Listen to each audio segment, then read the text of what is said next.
Hey everybody, welcome back, Buck Denver series. Talking about this week, the fall of Jerusalem. We talked about it a little last week and how Nebuchadnezzar came in and he sacked Jerusalem. He attacked it, he destroyed its walls, he destroyed its temple, he stole all the contents of the temple.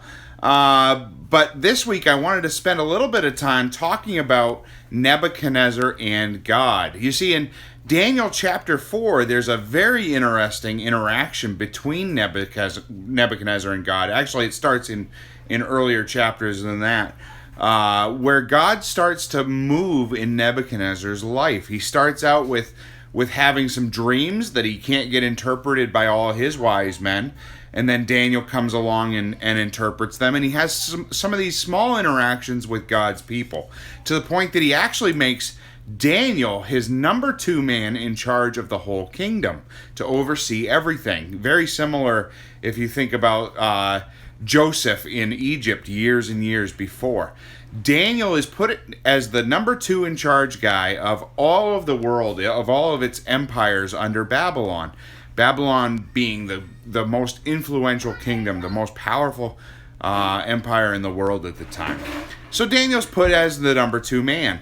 And so God, interestingly, continues to work with Nebuchadnezzar and to show himself to Nebuchadnezzar over and over until eventually Nebuchadnezzar is faced with a choice. See, God told Nebuchadnezzar, either you acknowledge me or I will humble you. I will take away what you have. And Nebuchadnezzar listened to that advice for some time because he'd come to respect Daniel's God a little bit through Daniel. But here's the problem.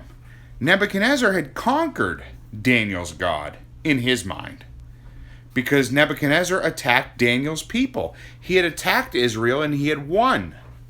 And so Daniel's God seemed like maybe he wasn't all that powerful, because after all, Nebuchadnezzar was able to beat God's people, and if he can beat God's people, maybe he was more powerful than their God.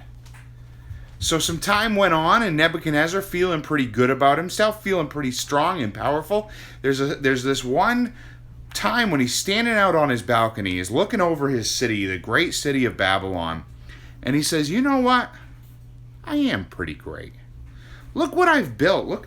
Look around at all the wonderful things I've made. I am the greatest man on earth. Maybe I am even a god.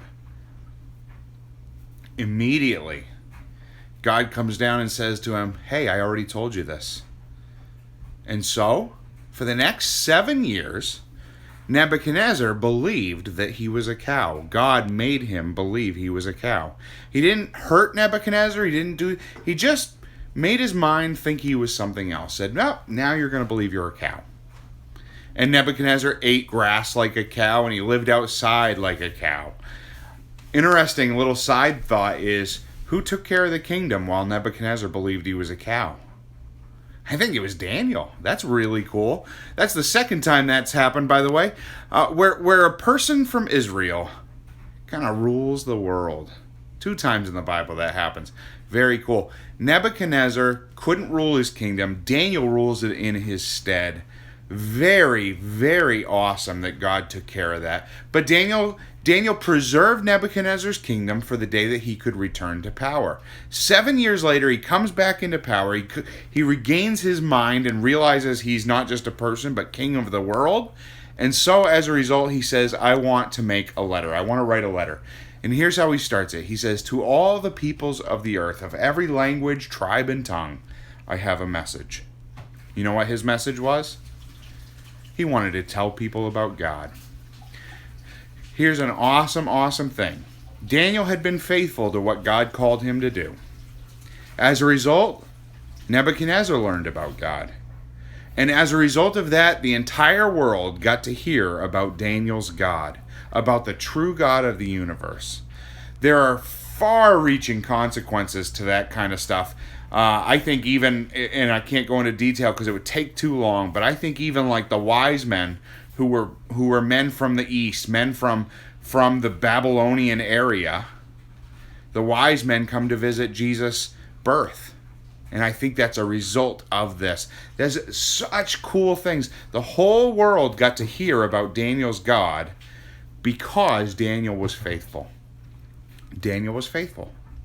You know what? God's called you to do some things, to tell people about him, to be faithful. You don't know how that's going to end up. You don't know how that's going to result. But know this, God is in charge. He takes care of what he wants done, and he wants to work through you. Make sure you're faithful to him. Tell people about God whenever you can, because you don't know how God's going to use that. Daniel had no way to know that through his simple faithfulness of doing things like praying would one day result in the emperor writing a letter to the entire empire about his God. But he chose to be faithful anyway. Be faithful to the Lord, and he will do great things through you. Until next time, have a wonderful week, and God bless, and hope to see you soon. Bye.